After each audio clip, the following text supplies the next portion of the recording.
Heart rate zones, what are they? Heart rate zones are a percentage of your heart rate max which you use to figure out what cardio zone you're in and kind of how hard you're working. In order to find out what heart rate zone you're working in, you need to first figure out your maximum heart rate, which you get from taking your age from the number 220. So if you're 20 years old, you take 20 from 220, your maximum heart rate is 200.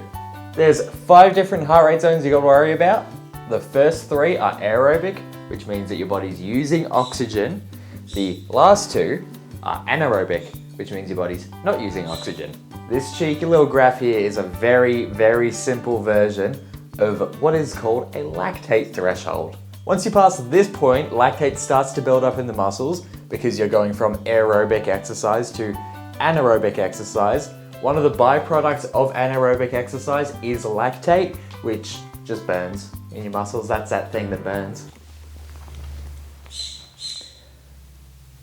First up in these heart rate zones, you've got zone 1, which is like your active recovery zone. Around 50 to 60% of your heart rate max. You'd use this when you're doing warm-ups or cool-downs, or if you aren't necessarily training, but you still want to get out and do something.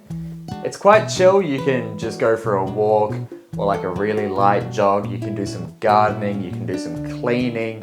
This zone, if you're not doing any cardio, you should probably do this because if you Google benefits of exercise, you get that whole list of stuff. That gets most of them. Zone 2 is around 60 to 70% of your heart rate max. That's your like aerobic base building zone. So when you're doing zone 2 cardio, the main outcome that you'll be getting is your body becomes more efficient. So you get increased oxygen uptake to the muscles. Lactate later on will be able to get cleared out easier. The type of exercise you'll be doing in this zone is long, steady stay, really chill cardio. Go running with your mates for a jog, all that fun stuff. Go for a cycle, be like chatting to everyone, be like, yeah, what's up, what's going on, what are you training today? And then someone else shows up, oh, looking big, bro. And then they're like, oh, I'm just trying to look like you, man. You're like, nah, yeah. And then you're just hanging out. That's what that zone's good for. Another pretty cool thing about zone 1 and 2 is that it uses the most fats as fuel. When I say that, I don't mean that the fat on your body is going to get used as fuel. I'm saying if you ate a meal that was high in fats, those fats are going to be used in these cardio zones. So I'm not saying do these zones and you'll lose all your body fat. That would be these ones. Zone 2 is not super intense, so you can also use it as recovery if you're more experienced and if you're, working out in zone 4 and 5, you just want to take it a bit easy. You don't want to just be walking. You can do zone 2 cardio. That'll also improve your overall endurance, much like zone 3. Zone 3 is your super sick aerobic gains zone. It's around 70 to 80% of your heart rate max. It's pushing your lactate threshold further up so you can start to work out a bit harder and still be doing aerobic work.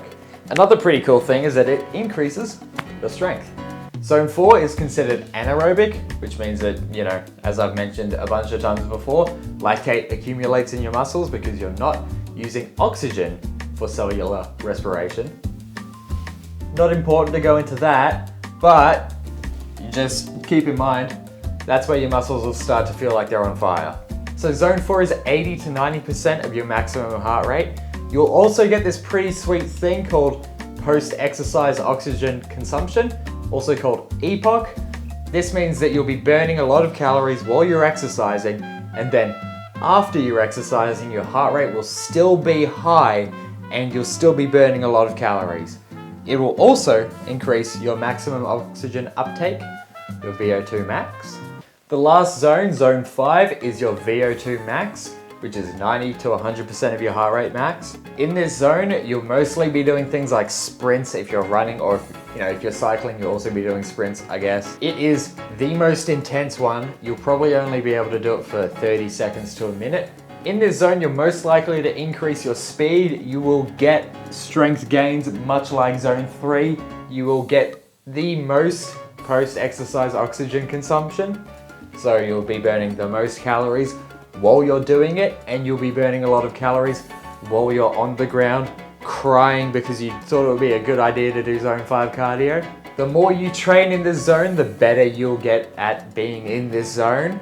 So if you start off with this, you'll probably only be able to sprint all out for 10 seconds like me, then you'll fall over, spaghetti fly out of your pockets, everyone will laugh at you. Eventually, once you get over that shame and start training again, at a different place where no one knows you, no one's seen this spaghetti fly out of your pockets because you've fallen face down in the grass.